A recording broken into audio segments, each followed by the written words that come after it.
Hi, I'm John, And I'm Meredith. and this is No Talking in the Library. Today, we're going to talk to you about something which, given what we're wearing, you can tell is probably pretty close to our hearts. The movie Rogue One, a Star Wars story, which came out in 2018, 2016. 2016. Wow, time flies. I can remember, didn't we both go to a thing like the night, like several days after it came out or whatever, and we were talking about, I remember like sitting on a pool table talking about it, but that was like years ago now. So Yeah. apparently, And we're um, not just talking about Rogue One as this is a Star Wars movie. This is the best Star Wars movie. yeah, this is one of those things that we really very much agree about. It's also, as I was sort of looking around, getting ready to do this, a kind of divisive opinion. If you go to message boards, you find some very spirited debate, shall we say, about the status of Rogue One, what the best Star Wars movie is. There's always with very popular series like that, there's going to be a lot of debate about it. But so, do you want to tell? So, just to be clear, there's going to be some spoilers here. I don't think anything we're going to say would detract really from your enjoyment of the movie. It's an absolutely fantastic movie. But you want to give the people a little synopsis of what goes Yeah, on? absolutely. I'm sure everyone is mostly familiar with Star Wars. Like when I say that, I mean A New Hope, the 1977 first film. And I only use quotes because it's the obviously the fourth of this Skywalker saga. And when A New Hope starts, one of the very first things we see is Leia, Princess of Alderaan, getting some sort of communication, or I think actually putting in a communication into her droid and interacting with Darth Vader. And what that turns out to be are the plans for the Death Star, this new super weapon the Empire has created. And these plans are the only way that the Rebel Alliance has any chance of taking down this weapon. And we all know how the movie ends. Luke is in his X-Wing and he uses the Force and he shoots his little laser beams into the exhaust port and the whole thing blows up. So there had been much debate about whether or not that was like a weird plot hole or a weird MacGuffin, or was it intentional? Discussion about why would the Empire build such a phenomenal death weapon with such a obvious design flaw in it. And this movie then takes that question and creates its own story. Now, we'll probably get into this a little later because I have a lot of feelings about sort of making movies to answer questions nobody cares about. See Solo, the other sort of standalone movie. Nobody cares about the Kessel Run. They didn't make an interesting movie about the Kessel Run. That movie is terrible. We could talk about that more later. Oh yes. But what Rogue One is, it is about a man named Galen Erso who was an engineer who worked for the Empire before sort of having a change of heart as the Empire became more probably totalitarian. But they threaten his family, they kill his wife, and they get him to come back to finish building this weapon. And the movie's about his daughter Jin, who grew up without a family. She grew up in sort of the shadows of the Rebel Alliance, being raised by Saw Gerrera, who is a freedom fighter, sort of maybe kind of even a terrorist. But the thing that is, well, I don't want to actually, hold on. We'll get into what we like about Jin and the characters, but as it turns out, she gets pulled into the Rebel Alliance because they need to know who her father is, because he is the man who built the Death Star. And as it turns out, he intentionally let himself get pulled back into the fold of the Empire so that he could build this sort of this fail-safe, exhaust port that could be used to bring it down. So this movie is about a group of rebels who go and steal those plans that we see at the beginning of A New Hope. Yeah, it's so the two sort of really central characters are Jyn Erso, who's been living a kind of, we don't sort of hear very much about what her life has been like up to that point, but she's in jail at the beginning, so it probably was not going all that great. And she's in the sort of opening, sort of present day scene, if you will, that she's broken out and she finds herself in the company of the other main character, Cassian Andor. Cassian is an operative for the Rebel Alliance. You find out pretty quickly in the movie what Cassian is all about, and he's really sort of interestingly different than a lot of the Rebel Alliance people that you've been exposed to, especially in the New Hope, Empire Strikes Back, Return of the Jedi trilogy, in the sense that people are a little bit goody-goody. I mean, okay, Han Solo does blow Greedo away under the table, but by and large, Greedo is obviously a terrible person. Whereas in the first about 5 minutes that you see Cassian, he clips somebody in a way that's really borderline about, obviously for the what he's doing, he has to do it, but it's also... Yeah, Han Solo is very much painted as like the scoundrel with a heart of gold, rather than Cassian, who is like a man who knows that sacrifices are sometimes required to get the ends you want. Right, and he's willing to... I saw an interview with Diego Luna, the Mexican actor who played him, who's really... This movie has some fantastic performances, and I really think Diego Luna is definitely one. But where he says, they ask him, are there lines that Cassian won't cross? And he said, yes, there are very definite lines that he won't cross, but they're very broad, and he's willing to do a lot of things to forward the cause of the rebellion.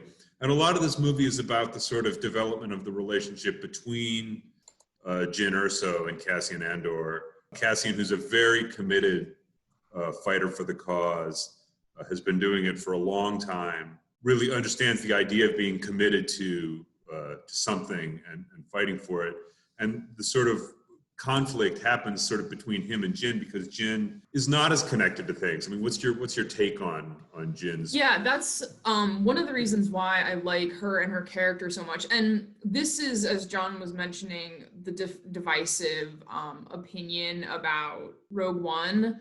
And it has to do, I think, a lot with the characterizations of Jyn and Cassian. So when the movie starts, yes, Cassian's definitely painted as this, man who's willing to make sacrifices, and Jyn is this indifferent survivor. She's not interested in being part of the rebellion or the Empire, because both sides have taken things away from her. Neither side has been, the Empire separated her from her family. She was raised by the rebels and probably was very hard. She was a soldier when she reconnects with Saw Gerrera. They get into a fight about how he left her alone when she was 16, and he was like, well, you were my best soldier, like you didn't need us. And that's not a very warm and fuzzy childhood that she probably had. So she's really not interested when Mon Mothma pulls her in to be a contact for Saw and to try and find her dad. She doesn't really care.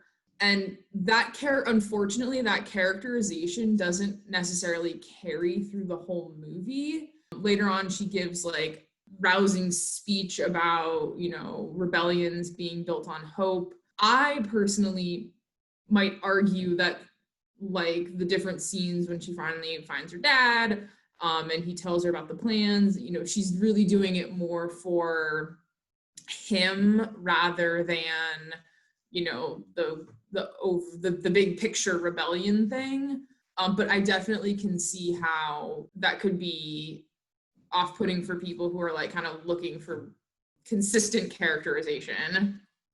Right. I mean, a lot of this movie is about how things like this are complicated. I mean, when you say that Cassian is is willing to make sacrifices, he's willing to kill people. And in a way that, you know, Han Solo killed, Greedo, you know, he killed people in a sort of immediate combat type of situation by and large. Whereas Cassian, the first time you see him, shoots somebody who, you know, it's a little borderline. But Cassian is this very, you know, there's that conversation that he and Jin have after the sort of they find Jin's father, when it becomes clear that they have very different sort of attitudes about what's going on in the universe, and Cassian kind of calls her correct in a way to sort of say, like, you know, oh wow, suddenly you've discovered that this is a thing. You know, I've been engaged in this for a long time, so I get to make these ethical decisions, right? Or I get to, because I have a stake in it in a way that you have like only just discovered that you have. I mean, one of the really interesting things in this movie is the way that they both kind of move toward each other in a sense, and the way that they relate to each other, the way their sort of reasons for doing things start to mesh. And it's a really much darker movie than a lot of the other Star Wars movies are. It's also really brilliant in the sense that I will just say, and this is a little bit of a spoiler, but of course you would have to know that it was the case if you'd seen any of the other Star Wars movies, that in the final scene, they, you know, this was done after Carrie Fisher had died. Carrie Fisher played Princess Leia. And in the final scene, in the very final scene, she gets handed the intel that they've sacrificed so much to get, and somebody says, "What did they give you?" And she turns around, they'd like CGI'd her into the thing. She turns around and says, "Hope," and it's like, it's one of the most intense moments in the entire Star Wars universe. This movie has the most wonderful, like, the last 45 minutes is one sort of like epic battle on Scarif, the planet Scarif, which is where the Intel Tower, where all of the plans are being kept, the Empire's like data center, their library is on the planet. And it's really, really some of the finest minutes of all Star Wars is the last like bit of this movie. And well, we haven't talked about some of the other characters. So they are this sort of ragtag team. You've got Cassian and Jin, but we have Chirrut, played by Donnie Yen, I believe. Yeah. Right. He's a blind monk, guardian of, you know, what is left of the Jedi temples, and sort of his bodyguard, Baze, I think. Yeah. And then the pilot, Bodhi Rook, and of course, the best droid of any Star Wars movie, K2SO, is voiced by Alan Tudyk. Absolute polar opposite to the worst droid in any Star Wars movie, which would be L3 from Solo, which is like Lando's like girlfriend droid or something. I was awful. I don't even. Right. But they all go to Scarif to get these plans, and it's one of those, you know, wonderfully plotted battle scenes where like each character ends up having like their own little role to play, because, you know, without one of them, the whole plan would fall apart, and they all work together to get the plans off of the planet. Once again, like, not only is the battle scene great sort of as battle scene, but it's also really great in the sense that I think you make exactly the right point. Everyone has to do their thing. Like, everyone is part of the program in a way, and everybody has to do sort of their, if any one of them doesn't do their individual thing, the whole plan fails. And each one of them brings a little different something to what they're doing, a little different reasoning, a little different sort of background to what they're doing. It once again conveys this message that, I mean, yes, as Jyn Erso says, rebellions are built on hope, but they're also built on people sort of bringing each of their sort of individual perspectives to it and finding a way to like build that perspective into the larger project. And really what I think that makes this movie so wonderful, and even, you know, I get the criticisms of the characterization, but like I don't think Star Wars has ever really been a movie that's character driven, frankly. And so this is really more of like an event, like what happened to these people, like how did they get these plans? And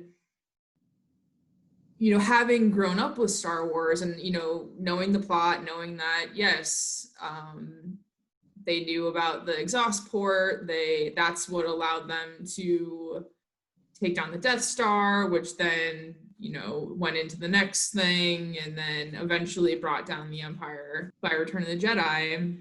Rogue One has the effect, I think, of making A New Hope like even more intense and moving, because you really feel the human cost of what it took to get those plans, and it just makes it that much more engaging, because there's a reason that you don't ever hear about the Rogue One team who got the plans, who you never see them, because it was a mission that cost all of them their lives. And I thought that was an incredibly bold choice for a Star Wars movie. Yeah, it really, so just to sort of move at this point into kind of the larger Star Wars picture, I can remember seeing, so A New Hope, which is fourth in the sort of order, but is the first one that was made, was a really powerful movie, I think. And I think you're exactly right. It's made more powerful by this. But I could remember seeing New Hope when I was a little kid. There's so much great stuff in it. There's Leia, like the first thing you see, is her like hiding the plans in R2-D2 and then busting caps at a bunch of... And like mouthing off to Darth Vader. Right, yeah. She's completely not overawed by him, not afraid of him. And playing the hand that she can play to try and give some time for Obi-Wan Kenobi to get the plans. So she's stalling, the whole thing where he threatens to genocide her whole planet and then does, she's got to stall there. She's playing the hand that she can play. There's that moment when Luke Skywalker comes into her cell on the Death Star. As far as she knows, he's her executioner. And the first thing she says to him is, "You're a little short for a stormtrooper, aren't you?" Which, you just got to love about Leia. She's just, she can't be intimidated. She's just this very intense, very powerful figure. But also, as a little kid, we were talking about this the other day, I'd never seen, up to the time that I saw this movie, a movie in which all the main characters didn't survive. I was a little kid. And so there's that scene in the Death Star when like Obi-Wan Kenobi is dueling it out with lightsabers with Darth Vader. And I'm like, wow, this is intense. And then there's a point where Obi-Wan says to him, "You can't win, Darth. If you strike me down, I should become more powerful than you can possibly imagine." I'm like, wow, that's crazy. I wonder how he's going to get out of this. And then Darth Vader kills him. And I was just like, oh my God. I was just completely shocked. And I was like, really, feeling, Luke just, can't be, he's just like absolutely horrified. And he's just like shooting at masses of stormtroopers. And Han is like desperately trying to like pull him back onto the ship. And I completely understood how he felt in that moment. I was just it was really emotionally affecting in a way that, so if you want to talk about the kind of problems of the larger series, especially the first three, now we were talking about the other day, I would still rather watch any of those first three movies than I would watch Solo, which I think was a terrible movie, and which I think... Just say it out loud. Solo was so bad that it canceled all the other Star Wars that they were planning because it was so bad. Yeah, it's a really shockingly terrible movie, but just completely pointless.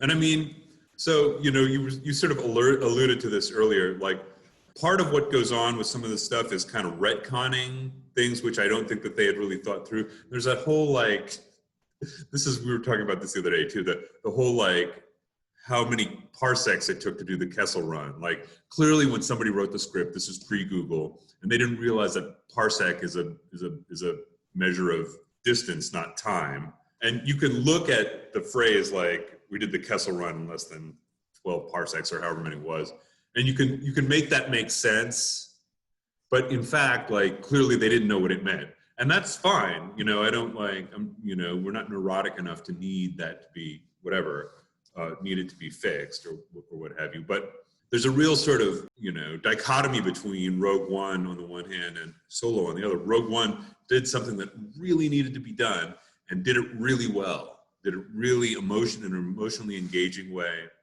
Han Solo, 15 minutes into that movie, I was looking at my watch to, see how much time I had left. Because, I paid enough to see it that I wasn't going to get up and walk out. But it was just not that interesting, unfortunately. Yeah, Rogue One took, the idea, okay, why is there this flaw in the Death Star? And built this wonderful story about the love of family and Galen for his daughter, a story of finding hope when it seems like there's no reason to have any hope, and also then had the benefit of making the movie that came right after it is like, every time I get to the end of Rogue One, all I want to do is pop in like A New Hope and watch the rest of that, because it's just like they almost in my mind have become like one because that was the really surprising thing. I remember now that I was saying that the first time I saw Rogue One, we all knew that this movie was about getting the plans, and so that therefore took place sort of at some point before the events of A New Hope, but we didn't know how much time was happening. We didn't really know when. So when they beam up the data to the rebel ships, and then they leave the Cassian and Jyn on the planet because it's about to be blown to smithereens by the Death Star. And then it becomes clear that, oh my God, we're at the beginning of A New Hope right now. Right, yeah. Darth Vader shows up, and, the scene where Darth Vader's like, what's happened here at the beginning of New Hope when the rebels are dead? Like, you see him, they're screaming. It's the scariest Darth Vader has ever been. He just comes down this hallway with his lightsaber, and the door's stuck, and they're like, he's throwing them up in the air, and you're standing there and you're like, oh my God, are they gonna get the plans off of this? Even though they do, but it's right. It's so good. Yeah, it was good enough to make you wonder, right? Yeah. Like it gets you engaged in it in a way. And if you'd never, especially if you'd never seen New Hope, which, probably not that many people on Earth relatively who haven't, but it's incredibly engaging. And then in that moment when they give the plans to Leia, and you realize that this is now, she's about to go find R2-D2 and set the whole thing in motion with Luke and Han and Obi-Wan and the whole Megillah. It's just, it's so well done. By the way, Disney announced in 2018 that they were going to do a Cassian Andor series that was supposed to start shooting this year. It's been pushed back because of COVID-19, but according to Disney, it's still a thing that's happening. Alan Tudyk has signed on, Diego Luna has signed on, Stellan Skarsgård has signed on. They've signed on some new people they just announced the other day. So, and that's the kind of thing, once again, that you kind of want to see, because, there's your point earlier about Star Wars not being character driven is really true. They're not. It's not that the characters are bad. Like, there are lots of interesting characters, in these movies, but it tends to be where the characters are or what they're doing, rather than an internal journey of self-reflection.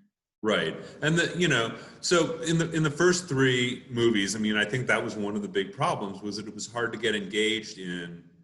The biggest problem in the first three movies was Jar Jar Binks, but putting that aside for a moment, it was hard to get engaged with the characters. When Liam Neeson gets killed, I remember being like, it was just a kind of meh moment for me, and I didn't really. Now, of course, I was in a different place as me than when Obi-Wan got killed. But Obi-Wan is a lot more, and the relationship between Obi-Wan and Luke is a lot more emotionally engaging than a lot of the other stuff. And the relationship between Jin and Cassian is also a lot more engaging. And it makes you sort of interested because Cassian is a lot more, I mean, obviously, like a lot of time has passed for us and for movie making between when the first Star Wars movie was made and now. You couldn't, I don't think, have made a character like Cassian in the era of A New Hope. I mean, he's just a very intense kind of guy. But now I think, it would be a good, I think it's a plausible project for Disney to do, because I'm kind of interested in he says in that moment when he's arguing with Jen after the scene where they find her father, I've been in this fight since I was 6 years old. Well, like, what happened to him when he was 6 that made him devote his life to this very dangerous, very, tenuous project? And so I'm really interested to see, I'm knocking on wood, that I hope Disney gets this together, because I'm curious to see, obviously for those of you who haven't seen it, like, this is a Cassian jacket, and she's also Jin.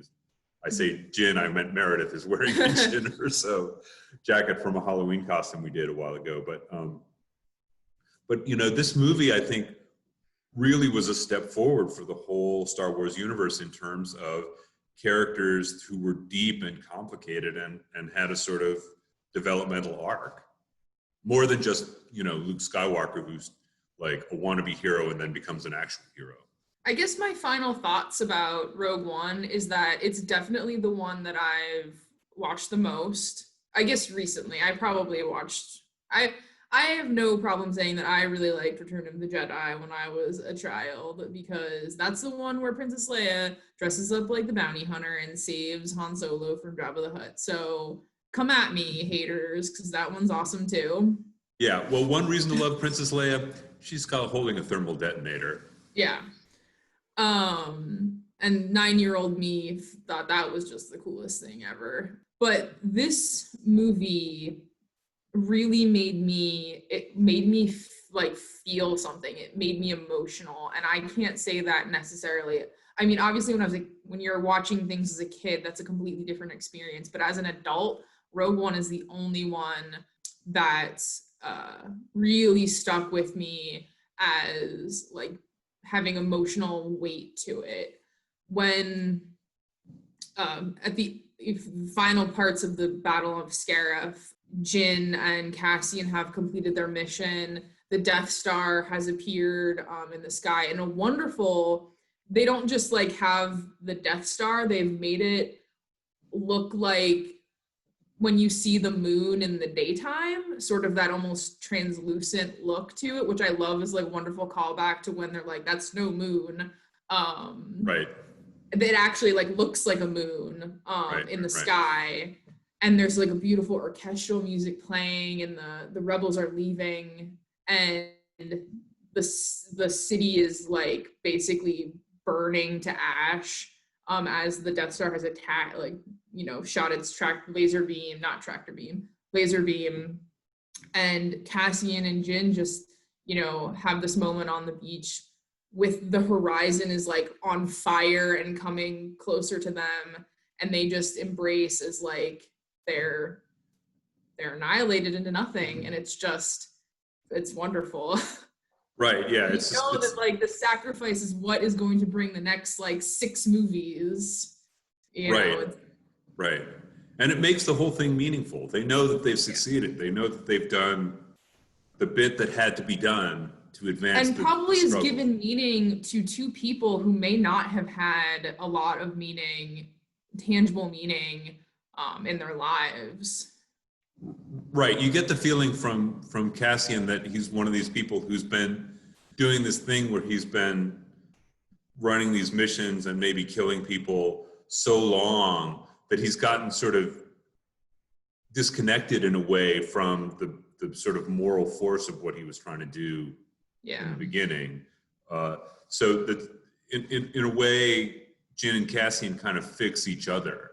Like each gives the other something that they really need, and it's a movie about hope, but also about redemption in a way that I think is really. The line that they moving. cut out of that they featured heavily in the trailer, but they cut out, was when Jin was like, "I rebel," and I don't know why they cut it out. Maybe they wanted to make her less mouthy or likable or something. But I still, and it's not in the movie, but I still hold fast to that. She has spent her whole life fighting against everything, you know, and this is finally her chance to have, you know, as you just said, some redemption, have something, you know, meaningful to make her life sort of valuable. Right, to give direction or to give substance to her rebellious instinct or what have you. Well, all right. That's all from us. May the force be with you.